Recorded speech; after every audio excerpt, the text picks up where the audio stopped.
வணக்கம். எட்டி டாக்ஸில் என்ன பார்க்க போகிறோன்னு கேட்டிங்கன்னா, அதிமுக விட்டு அணி தாவியவர்கள் அழிந்தார்கள். விஜய் எடுத்த அசத்தல் முடிவு என்ன முடிவு என்று பார்க்கலாமா? இப்போது அதிமுகவிலிருந்து 4 எம்எல்ஏக்கள் ராஜினாமா பண்ணிட்டு தமிழக வெற்றி கழகத்தில் இணைந்தார்கள். இப்போ விஜயபாஸ்கர் அவர்களும் பதவியை ராஜினாமா பண்ணிட்டு தமிழக வெற்றி கழகத்தில் தான் இணைய போகிறார். அதுக்கப்புறம் எஸ்பி வேலுமணி காத்திருக்கின்றார், வி சண்முகம் காத்திருக்கின்றார், நத்தம் விஸ்வநாதன் காத்திருக்கின்றார். இப்படி ஏகப்பட்டவர்கள் தமிழக வெற்றி கழகத்தில் இணைவதற்காக காத்திருக்கிறாங்க. ஆனால் தமிழக வெற்றி கழகமானது 2 முடிவெடுத்துருக்கு. ஒன்று, கட்சிக்கு யார் வேணாலும் வாங்க, வேணான்னு சொல்லலை. ஆனால் கட்சியில் பதவியை எதிர்பார்க்காதீங்க. அதுக்கப்புறம் யார் ராஜினாமா பண்ணிட்டு தமிழக வெற்றி கழகத்தில் இணைந்தாலும் சரி, நீங்கள் தேர்தலில் போட்டியிட முடியாது. இடைத்தேர்தலில் நாங்கள் அதற்கான வாய்ப்பை தரமாட்டோம் அப்படின்னு தீர்க்கமாக சொல்லிட்டாங்க. இப்போ ஒன்றுமே இல்லை, மதுராந்தகத்தில் மரகதம் குமரவேல் அவர்கள் பதவியை ராஜினாமா பண்ணாங்க. இப்போ அதே இடத்துல தான் போட்டியிடுவதற்கான வாய்ப்பை தமிழக வெற்றி கழகம் கொடுக்கும் அப்படின்னு அவங்க நினச்சாங்க. ஆனால் ஆக்சுவலாக அவங்களுக்கு தர போகிறதில்ல. அந்த 4 பேருக்கும் வாய்ப்புகள் தமிழக வெற்றி கழகத்தில் மறுக்கப்பட்டிருக்கிறது. ஏன் மறுத்தாங்க தெரியுமா? ஏற்கனவே அதிமுக எம்எல்ஏக்கள் தன்னுடைய பதவியை ராஜினாமா பண்ணிட்டு தமிழக வெற்றி கழகத்தில் இணைவதற்கே கம்யூனிஸ்ட் கட்சிகள் எதிர்ப்பு தெரிவித்தன. 2வது விடுதலை சிறுத்தை கட்சியானது எதிர்ப்பு தெரிவித்தது. ஏன் திமுக கூட்டணியில் இருக்கக்கூடிய காங்கிரஸ் கூட எதிர்ப்பு தெரிவித்தது. இது தமிழக வெற்றி கழகத்தினுடைய கிளீன் கவர்மெண்ட் சொல்றாங்கல்ல, அந்த கவர்மெண்ட்டுக்கு அழகே இல்லை. அதிமுக ஊழல் சக்தி என்றால் அதிலிருந்து வர்றவங்க நல்ல சக்தியா? அந்த கட்சிக்கு அடையாளம் தரதே அந்த கட்சியில் வெற்றி பெற்றவர்கள், அந்த கட்சியில் ஆட்சியில் பங்கு பெற்றவர்கள், அவர்கள் தானே அந்த கட்சிக்கான அடையாளம். ஸோ அங்கிருந்து வர்றவங்க ஊழல் சக்தி கிடையாது. ஆனால் அந்த கட்சி மட்டுமே ஊழல் சக்தியா? எடப்பாடி பழனிசாமி மொத்தமாக கொள்ளடிச்சிட்டு அவர் மட்டும்தானா ஊழல் சக்தி? அந்த கட்சியில் இருக்கிறவங்க அத்தனை பேரும் புனிதவரங்களா?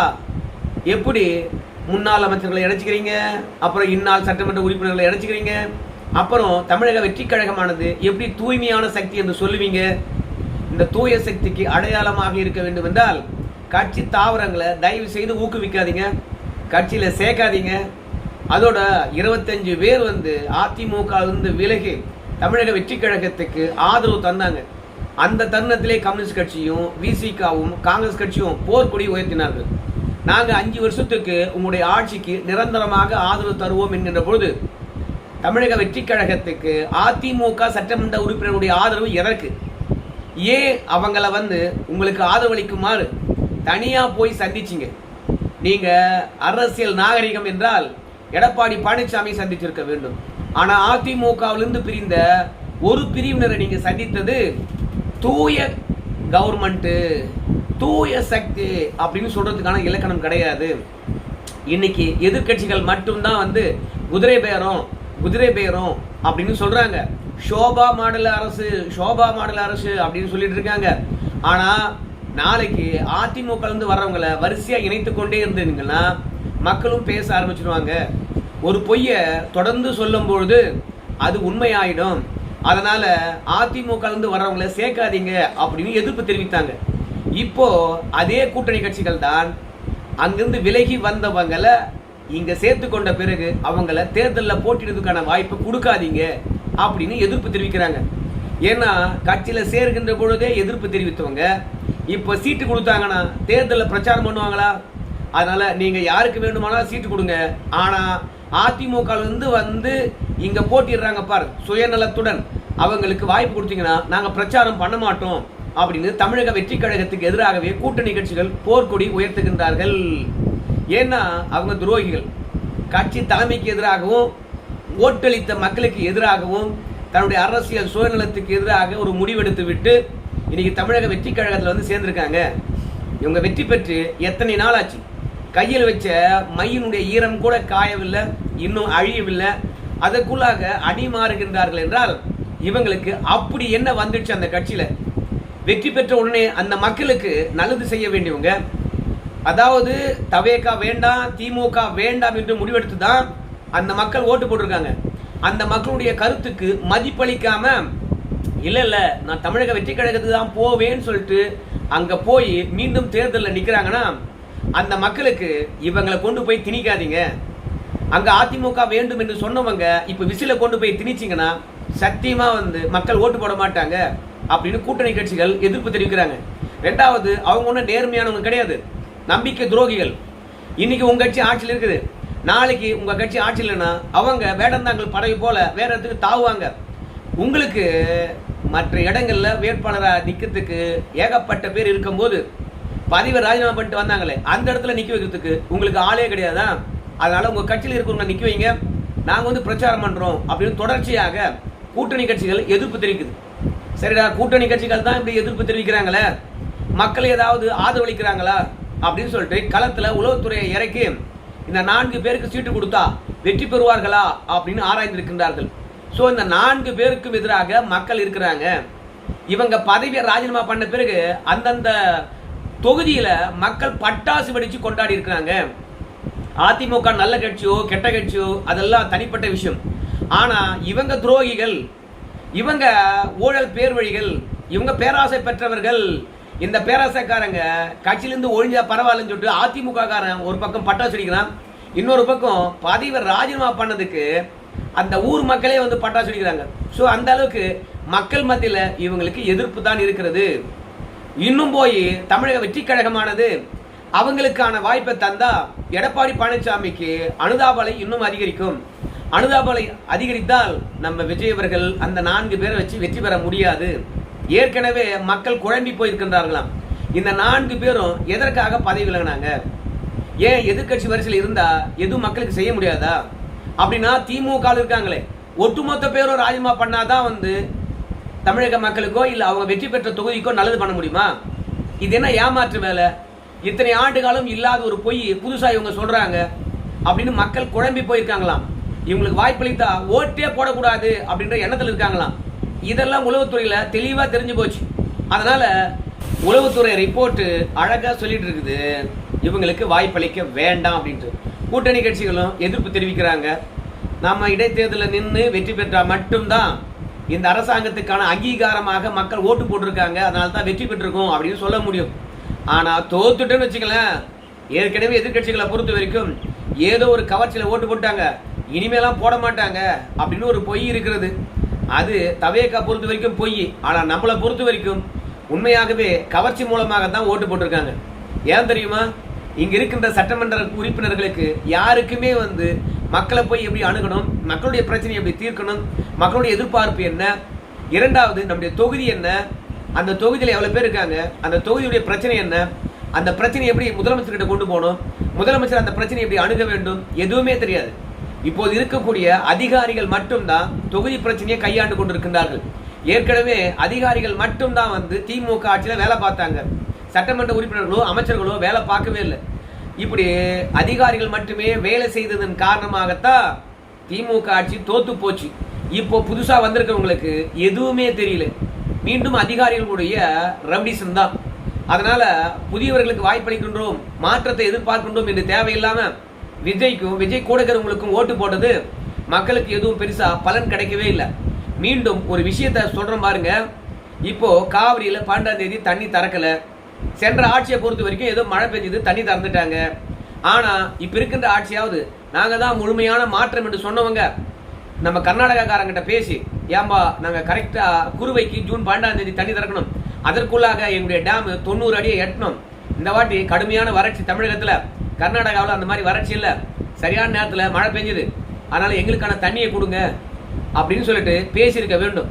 ஆனா இவனுங்க கல்லூரி மங்கம் போல 1 மாத காலம் சும்மா இருந்துட்டு கிட்டத்தட்ட மே 10ஆம் தேதி பதவி ஏற்றாங்க. ஆனா ஜூன் 12 தான் அணை திறக்கணும். 1 மாசம் 2 நாள் கம்மன் இருந்துட்டு ஜூன் மாசம் தண்ணி திறக்க முடியாது அப்படின்னு சொல்லிட்டு குறுவை தொகுப்புக்காக 134 கோடி பணத்தை ஒதுக்குறாங்களாம். இந்த பணத்தின் மூலமாக விதை வாங்கி, உரம் வாங்கி, ஏர் உழுது, அப்புறம் நம்ம நடவு செய்யணுமா? தண்ணி இருந்தா தானே இதெல்லாம் செய்ய முடியும். மொத்தத்தில் இந்த அரசாங்கத்துக்கு அனுபவம் இருந்தா ஜூன் 12ஆம் தேதி தண்ணி திறந்தாதான் நம்ம ஆடி பெருக்கின் போது சரியா விதை விட முடியும். ஒட்டுமொத்த பேரும் டெல்டாவில் ஒரே நேரத்தில் பயிர் வைக்க முடியும். அப்படி ஒரே நேரத்தில் பயிர் வச்சாதான் வரப்பு வாய்க்கால் இல்லாத இடத்துல, வழி இல்லாத இடத்துல எல்லாரும் ஒரே தருணத்தில் அறுவடை பண்ண முடியும். அறுவடை எந்திரமானது ஒரு கேணிக்கு போய் இன்னொரு கயனிக்கு போய் அப்படியே மொத்த கயனையும் அறுவடை செஞ்சுட்டு வர முடியும். அது மட்டும் கிடையாது, ஒரே தருணத்தில் பயிர் வச்சாதான், ஒரே பயிரை வச்சாதான் பூச்சி தாக்குதலும் குறையும். அதனால ஏன் ஜூன் 12ஆம் தேதி தண்ணி திறக்க சொல்றாங்க அப்படின்றது இப்போ ஆட்சியாளருக்கு புரிஞ்சிருக்கணும். எந்த அனுபவமும் இல்லை, ஆனால் தண்ணியும் கேட்கவே இல்லை. இப்போ என்னடா ரிசல்ட் வந்துருன்னு கேட்டீங்கன்னா, கர்நாடகாவில் இருந்த கபினி மற்றும் கிருஷ்ணசாகர் அணையிலிருந்து கர்நாடகாக்காரன் 40 TMC தண்ணீரை தமிழகத்துக்கு திறந்து விடணும். அந்த தண்ணீரை அவன் கூடுதலாக செலவழிச்சிருக்கிறான். தமிழகத்துக்கான தண்ணி எங்க? இப்போ 40 TMC தண்ணீர் கொடுங்கடா, மழை பெஞ்சிட்டு இருக்குது உங்க பகுதியில் சொன்னா தண்ணி கொடுக்க மாட்டான். ஸோ இதையெல்லாம் இந்த அரசாங்கம் கேள்வி கேட்கவே இல்லை. சென்ற அரசாங்கம் கூட்டணிக்காக அமைதியா இருந்தது. இந்த அரசாங்கமும் அதே மாதிரி கூட்டணிக்காக அமைதியா இருக்குது. சென்ற முறையாவது இருந்தவங்க அனுபவசாலிங்க. ஆனா இந்த முறை இருக்கிறவங்க ரொம்ப பயந்து போயிருக்காங்க. காங்கிரஸ் ஏதாவது சீண்டணுமா, இல்ல வேற கட்சி ஏதாவது சீண்டணுமா, தேவையே இல்லையே, என்ன நடக்குமோ அப்படின்னு அனுபவம் இல்லாததால பயந்து இருக்கிறாங்க. அதனால தண்ணி கூட கேட்க முடியல. இப்படி தண்ணி கூட கேட்க முடியாம நடுங்கி கொண்டு இருக்கிறவங்க கூட்டணி கட்சியினுடைய எதிர்ப்பை மீறி இந்த கட்சி தாவன 4 பேர்களுக்கோ இன்னும் தாவ போறாங்க பாரு, அவங்களுக்கோ தொகுதியில போட்டிடுறதுக்கான வாய்ப்பு கொடுப்பாங்களா? வாய்ப்பு அவங்க மறுத்துட்டாங்க, உங்களுக்கு கிடையாதுன்னு சொல்லிட்டாங்க. அதனாலதான் சி விஜயபாஸ்கரை பொறுத்த வரைக்கும் எம்எல்ஏ பதவியை ராஜினாமா பண்ணிட்டு திமுகவா இல்ல தமிழக வெற்றி கழகமா அல்லாடிக்கிட்டு இருக்காரு. திமுக தெளிவா சொல்லிடுச்சு, சாமி நான் உன்னெல்லாம் சேர்க்க மாட்டேன், சேர்க்கறதா இருந்தாலும் சரி பெரிய பதவி எதுவும் தரமாட்டேன் அப்படின்ட்டாங்க. அப்புறம் தமிழக வெற்றி கழகத்துக்கு கூட்டணி கட்சிகள்லாம் சோபா மாடல் ஆட்சி, குதிரை பேர ஆட்சி அப்படின்னு சொல்றதுனால இப்ப சி விஜயபாஸ்கர் அவர்கள் தமிழக வெற்றி கழகத்தில் இணைந்தார்னா அந்த ஆளு கட்டுமான நிறுவனமானது திமுக ஆட்சியில 500 கோடிக்கு கான்ட்ராக்ட் எடுத்து வருமானத்தை பார்த்துருக்குது. இப்போ தமிழக வெற்றி கழகமானது ஆட்சிக்கு வந்திருக்குது. இதுலயும் ஒரு 1000 கோடி ரூபாய்க்கு கான்ட்ராக்ட் எடுத்து வருமானத்தை பார்க்கணும் என்பதற்காக திடீர்னு தமிழக வெற்றி கழகத்துக்கு தாவறாங்களோ அப்படின்னு ஒரு எண்ணம் இருக்குது. பொதுவா எந்த ஆட்சி வந்தாலும் சரி இந்த அதிமுக இருக்கக்கூடிய சி விஜயபாஸ்கர் அவர்கள் கல்லா கட்டுறது மட்டும்தான் அவருடைய வாடிக்கையா இருக்குது. ஸோ சுயநலவாதிய கட்சியில சேர்க்காதீங்க அப்படின்னு தெளிவாகவே சொல்றாங்க. அது மட்டும் இல்ல, சி விஜயபாஸ்கர் மீது இருக்கக்கூடிய வழக்கு கொஞ்சம் நெஞ்சம் கிடையாது. கல்குவாரி வழக்கு இருக்கிறது, அதை தாண்டி குட்கா வழக்கு இருக்கிறது, சிபிஐ வழக்கு இருக்கிறது, போதைப் பொருள் வழக்கு என்று சொல்லிட்டு ஏகப்பட்ட வழக்கு இருக்குது. சி விஜயபாஸ்கர் மீது இல்லாத வழக்கே இல்லை. அதனால தேவையில்லாம எதற்காக சி விஜயபாஸ்கரை சேர்க்கணும் அப்படின்னு தமிழக வெற்றி கழகம் தயங்குகின்றார்கள். ஆனா எல்லாத்த விட நம்ம ராஜினாமா பண்ணிட்டோம், ராஜினாமா பண்ணோம்னு வச்சுங்களேன், அந்த தொகுதியில போட்டிடணும். அதுக்கான வாய்ப்பை தமிழக வெற்றி கழகம் தரலனா நம்ம எப்படி போய் அதுல சேர்ந்து போட்டிடுறது அப்படின்னு சி விஜயபாஸ்கர் தயங்குகின்றார். திமுக கிட்ட கூட அதான் கேட்கிறார், உங்க கட்சி சார்பாக நான் அதே தொகுதியில் நின்று வெற்றி பெறுகின்றேன், எனக்கு திமுக இடம் கொடுங்கன்னு கேட்கிறாங்க. அதெல்லாம் நோ சான்ஸ் அப்படின்னு திமுக சொல்லிவிட்டது. அது மட்டும் இல்ல, திமுக கூட்டணி வேண்டாம், அதனாலதான் நாங்க தமிழக வெற்றி கழகத்துக்கு ஆதரவு தந்தோம் அப்படின்னு அலப்பற பண்ணவும் தானே நீங்க தமிழக வெற்றி கழகத்துக்கே போ அப்படின்னு திமுக சொல்லுது.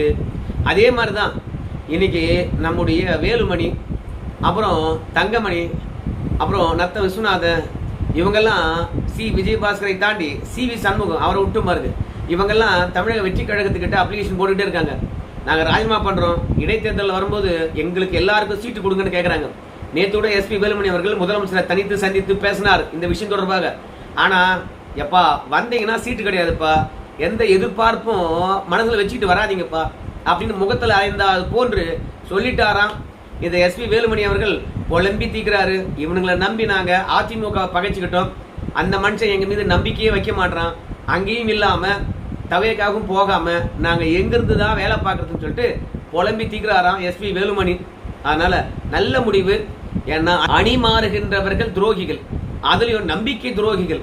ஒரு கட்சிக்கு விசுவாசமா இல்லாதவங்க, தலைமைக்கு விசுவாசமா இல்லாதவங்க, ஓட்டு போட்ட மக்களுக்கு விசுவாசமா இல்லாதவங்க, ஓட்டு போட்ட மக்களுடைய நம்பிக்கையை நாசம் செய்தவர்கள், இவங்களை தமிழக வெற்றி கழகம் ஏற்கல அப்படின்னு ஒரு தகவல் வந்தா ரொம்ப மகிழ்ச்சியா இருக்கும். ஆனா ஏத்துக்கிறேன், ஆனா சீட்டு கொடுக்க மாட்டேன் அப்படின்னு சொன்னதே பரவாயில்லன்னு தான் நினைக்கிறேன். எதை எதிர்பார்த்து அங்க போனோம்னு நினைச்சாங்களோ அதுவே இல்லாத பொழுது நிச்சயமா இவனுங்களுக்கெல்லாம் சாட்டை அடி. இனிமே அரசியல் களத்துல இவங்களாம் நாசமா தான் போகணும். ஏன்னா தேர்தலே போட்டிட முடியாதுன்னா அது எவ்வளவு பெரிய ஆப்பா இருக்கும். அதனால கூட்டணி கட்சிகளுக்கு முதல்ல நன்றி தெரிவிக்கணும். தமிழக வெற்றி கழகத்தில் இருக்கிற கூட்டணி கட்சிகளுக்கு விஜய் அவர்கள் உங்களுக்கு சீட் இல்லப்பா அப்படின்னு சொன்னதுக்கு அவருக்கு ஒரு நன்றி தெரிவிக்கணும். அதெல்லாம் தாண்டி இவங்கெல்லாம் ஒரு 4 பேர் முதல்ல ராஜினாமா பண்ணாங்கல்ல, அவங்க கட்சி தாவல் தடை சட்டத்தின் அடிப்படையில் தகுதி நீக்கம் செய்யப்பட போறாங்கன்ற தகவலும் வருது. அப்படி தகுதி நீக்கம் செய்யப்பட்டால் 6 வருஷத்துக்கு தேர்தலே போட்டிட முடியாது. அதனால மொத்தமாக அணி மாறினவங்க அழிஞ்சு போயிட்டாங்க என்பதுதான் மகிழ்ச்சியான செய்தி.